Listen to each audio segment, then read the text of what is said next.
नमस्कार मित्रों, आज हम भारतीय संविधान की विशेषताएं और भारतीय संविधान की अनुसूचियों के बारे में दो महत्वपूर्ण बिंदुओं को लेकर के उपस्थित हुए हैं। तो आइए शुरू करते हैं। संविधान में हमारे राष्ट्र का उल्लेख किन नामों से किया गया है? तो India, that is Bharat. India अर्थात भारत के नाम से जो है कि संविधान में हमारे देश का, राष्ट्र का उल्लेख किया गया है। भारतीय संविधान में किस प्रकार की शासन प्रणाली जो है की व्यवस्था की गई है? तो भारतीय संविधान में संसदात्मक शासन प्रणाली की व्यवस्था की गई है, जिसमें संसद के दो सदन हैं, उच्च सदन और निम्न सदन। उच्च सदन में हो जाएगा राज्यसभा, उच्च सदन और अस्थाई सदन में हो जाएगा राज्यसभा, और निम्न सदन में हो जाएगा लोकसभा। इसको निम्न सदन या अस्थाई सदन भी कहते हैं, और राज्यसभा को उच्च सदन और अस्थाई सदन भी कहते हैं। आगे देखेंगे, संसदात्मक शासन व्यवस्था में विधायिका का कार्यपालिका पर नियंत्रण होता है।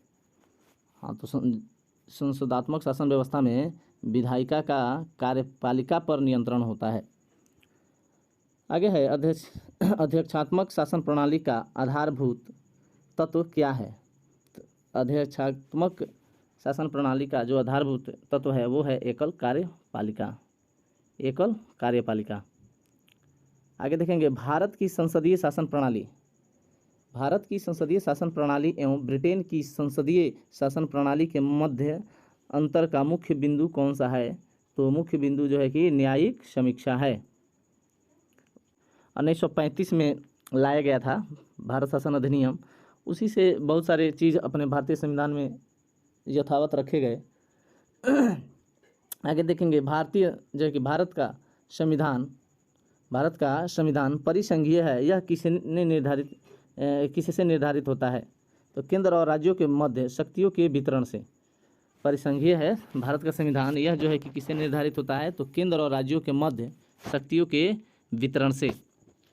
हम देखेंगे अपना भारतीय संविधान के मूल्य को। तो यहाँ पर देखेंगे, सबसे पहले स्वतंत्रता, फिर है समानता, तो समानता के बाद है भ्रातृत्व के बाद है संप्रभुता, उसके बाद है समाजवादी, फिर है पंथ निरपेक्ष और है लोकतांत्रिक। तो 6 प्रकार के स्वतंत्रता दिया गया है भारतीय संविधान में। समानता भी है, लिंग भेद, जाति वर्ग इसमें या नियोजन में समानता। तो ये जो 7 तत्व हैं, स्वतंत्रता, समानता, भ्रातृत्व, संप्रभुता, समाजवादी, पंथ निरपेक्ष और लोकतांत्रिक, ये भारतीय संविधान के मूल हैं। आगे देखेंगे, नीति निर्देशक तत्व का तथा मूल अधिकारों को संविधान की आत्मा किसने कहा था? नीति निर्देशक तत्व तथा मूल अधिकारों को संविधान की आत्मा किसने कहा था? तो ग्रेनविल ऑस्टिन ने। मूल संविधान में कुल कितने अनुच्छेद और कितनी अनुसूचियाँ थी?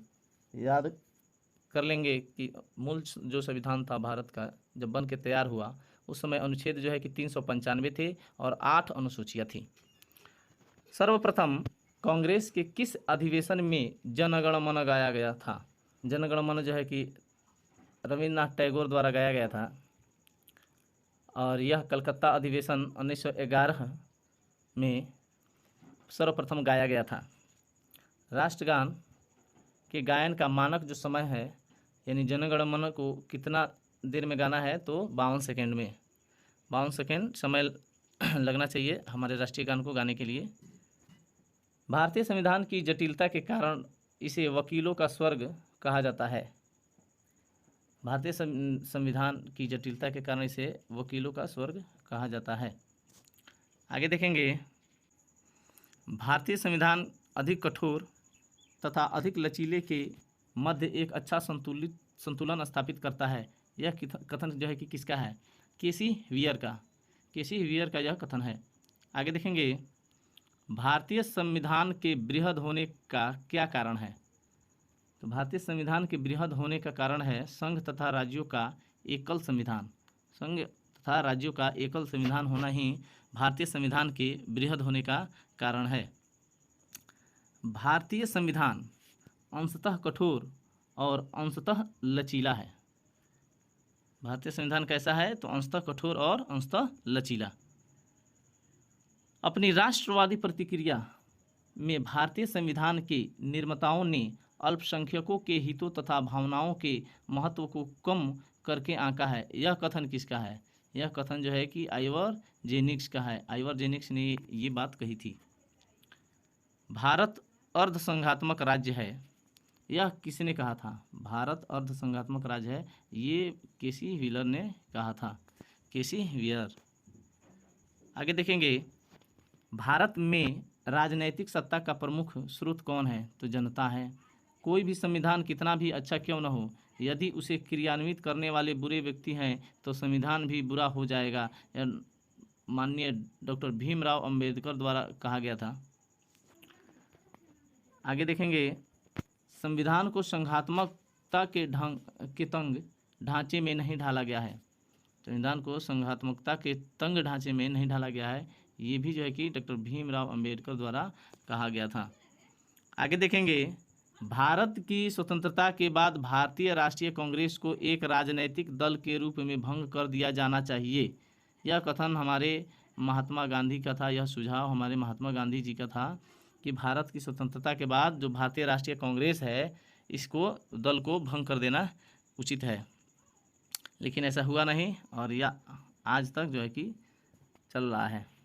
भारतीय संघवाद को सहकारी संघवाद किसने कहा है? तो जी ऑस्टिन ने कहा है। आगे देखेंगे, अध्यक्षात्मक शासन प्रणाली में कार्यपालिका की समस्त शक्तियाँ किसमें निहित होती हैं? तो राष्ट्रपति में निहित होती हैं। आगे देखेंगे, मौलाना अबुल कलाम आज़ाद ने संविधान सभा में वयस्क मताधिकार को 15 वर्ष के लिए स्थगित करने की बात की थी। आगे देखेंगे, भारत का राष्ट्रीय पशु कौन सा है? तो बाघ। भारत का राष्ट्रीय पुष्प कमल। भारत का राष्ट्रीय पक्षी मोर। भारत के राष्ट्रीय ध्वज के चक्र में कितने तिलियां हैं? तो 24। तो इसके बाद आगे देखते हैं, भारत के मूल संविधान में कुल कितनी अनुसूचियां थी? तो 8 थी, अभी वर्तमान में 12 हो गई हैं। भारतीय संघ में नए राज्य के गठन का प्रावधान किस अनुसूची में किया गया है? तो ये प्रथम अनुसूची में है नए राज्य के गठन का प्रावधान। आगे देखेंगे, भारतीय संविधान की प्रथम अनुसूची राज्य के नाम तथा उसके राज्य क्षेत्र का विवरण प्रदान करती है। भारतीय संविधान में 9वीं अनुसूची को किस संविधान संशोधन के मध्य जोड़ा गया था? तो प्रथम संविधान संशोधन वर्ष 1951 के समय भारतीय संविधान में 9वीं अनुसूची को जोड़ा गया था। भारत के संविधान की किस अनुसूची में विभिन्न राज्यों में अनुसूचित क्षेत्रों के प्रशासन एवं नियंत्रण के लिए विशेष उपबंध है? तो ये जो है कि 5वीं अनुसूची में। आगे देखेंगे, सरकारों द्वारा शुल्क एवं कर लगाने का अधिकार संविधान की किस अनुसूची में उल्लिखित है? तो 7वीं अनुसूची में। राज्य भूमि सुधार अधिनियम को संवैधानिक सुरक्षा प्रदान करने हेतु इसे किस अनुसूची में शामिल किया गया है? तो 9वीं अनुसूची में।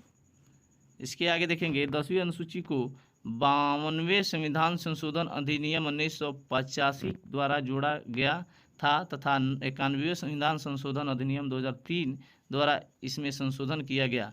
इसे दल बदल विरोधी कानून भी कहा जाता है। तो दल बदल विरोधी कानून कौन सी अनुसूची में है? तो 10वीं अनुसूची में है, याद रखेंगे। अंग्रेजी जो कि भारत में बोले जाने वाली एक प्रमुख भाषा है, परंतु इसे संविधान की 8वीं अनुसूची में शामिल नहीं किया गया है। आगे देखेंगे, अनुसूचियों का संक्षिप्त विवरण। हम भारत की जो 12 अनुसूचियां हैं उनका संक्षिप्त विवरण देखेंगे। पहली अनुसूची, तो पहली अनुसूची में है राज्यों संघ राज्य क्षेत्रों के नाम एवं उनकी सीमाएं, अनुच्छेद 1 से 4, 1 तथा 4।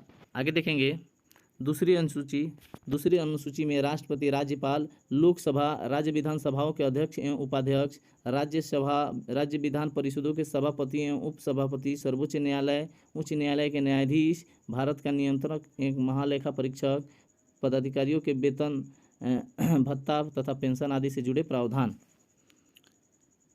ये निम्न जो है कि अनुच्छेद इससे संबंधित हैं 59, 65, 75, 97, 125, 148, 158, 164 और 186 तथा 121। ये सभी अनुच्छेद जो है कि दूसरी अनुसूची से संबंधित हैं।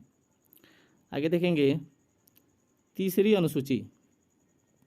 तीसरी अनुसूची जो है संघ राज्य मंत्री, संसद, राज्य विधानमंडल के सदस्य, चुनावों के प्रत्याशी, न्यायाधीश आदि द्वारा ली जाने वाली शपथों तथा प्रतिज्ञानों के प्रारूप दिए गए हैं। अब देखेंगे चौथी अनुसूची। चौथी अनुसूची में राज्यों और संघ राज्य क्षेत्रों के लिए राज्यसभा के स्थानों का आवंटन चौथी अनुसूची में है। इसके बाद देखेंगे पांचवी अनुसूची। तो पांचवी अनुसूची में अनुसूचित क्षेत्रों व जनजातियों के प्रशासन तथा नियंत्रण से जुड़े प्रावधान, ये अनुच्छेद 244 है जो पांचवी अनुसूची में है। और उसमें क्या है, तो अनुसूचित क्षेत्रों व जनजातियों के प्रशासन तथा नियंत्रण से जुड़े प्रावधान। छठी अनुसूची। तो छठी अनुसूची में असम, मेघालय, त्रिपुरा और मिजोरम राज्यों के जनजातीय क्षेत्रों के प्रशासन से संबंधित उपबंध है। ये अनुच्छेद 244 के 2 और 275 के प्रथम अनुच्छेद जो है कि छठी अनुसूची में रखे गए हैं। यानी पांचवी अनुसूची जो है वो अनुसूचित जाति और जनजातियों के लिए, 75 जो है वो असम, मेघालय, त्रिपुरा, मिजोरम राज्यों के जनजातीय क्षेत्रों के प्रशासन से संबंधित उपबंध है। और छठी अनुसूची में 244 और 275 अनुच्छेद रखे गए हैं। सातवीं अनुसूची देखेंगे तो सातवीं अनुसूची में है संघ सूची, राज्य सूची तथा समवर्ती सूची में शामिल विषय। इसमें हम सातवीं अनुसूची पर एक अलग से वीडियो लेकर के उपस्थित होंगे। तो यहाँ थोड़ा शॉर्ट में समझेंगे कि संघ सूची, राज्य सूची तथा समवर्ती सूची में शामिल जो विषय हैं उनको रखा गया है सातवीं अनुसूची में। और ये अनुच्छेद 246 से के अंतर्गत है। आगे देखेंगे आठवीं अनुसूची। तो आठवीं अनुसूची में जो है कि आठवीं अनुसूची में संविधान द्वारा मान्यता प्राप्त 22 भाषाओं की जो सूची है वो आठवीं अनुसूची में है, अनुच्छेद 344 1 व 351। नौवीं अनुसूची देखेंगे तो नौवीं अनुसूची में है, इसमें भूमि सुधार तथा जमींदारी उन्मूलन से संबंधित अधिनियम, नियम, विनियम आदि जिन्हें न्यायिक पुनराविलोकन से बचाने के लिए इसमें सम्मिलित किया गया था, अनुच्छेद 31 का ख है। 10वीं अनुसूची अभी बता चुके हैं। 10वीं अनुसूची जो है कि दल बदल से संबंधित है। दल बदल के आधार पर संसद और विधानसभा के सदस्यों की निरर्हता से संबंधित उपबंध रखा गया है 10वीं अनुसूची में, अनुच्छेद 102 और 191 के 2 के अंतर्गत। 11वीं अनुसूची पंचायतों की शक्तियाँ व उत्तरदायित्व निर्धारित किए गए हैं, अनुच्छेद 243 के 6 इसमें शामिल है। 12वीं अनुसूची जो है कि नगर पालिकाओं की शक्तियाँ व उत्तरदायित्व निर्धारित किए गए हैं। तो 11वीं अनुसूची पंचायत की शक्तियाँ, 12वीं अनुसूची न्यायपालिकाओं की शक्तियाँ, याद रखेंगे। 8वीं अनुसूची में सिंधी भाषा 21वें संविधान संशोधन अधिनियम 1967 द्वारा जोड़ी गई थी, याद रखेंगे। तो ये रहे हमारे भारतीय संविधान की विशेषताएं और भारतीय संविधान के मुख्य जो है कि अनुसूचियाँ। तो पहले संविधान निर्माण के समय संविधान में 8 अनुसूचियाँ थी, अभी कुल मिलाकर के जो है कि 12 अनुसूचियाँ हो गई हैं। तो याद रखेंगे, इससे प्रश्न जरूर रहेंगे। आइए मिलते हैं अगले वीडियो में, तब तक के लिए जय हिंद।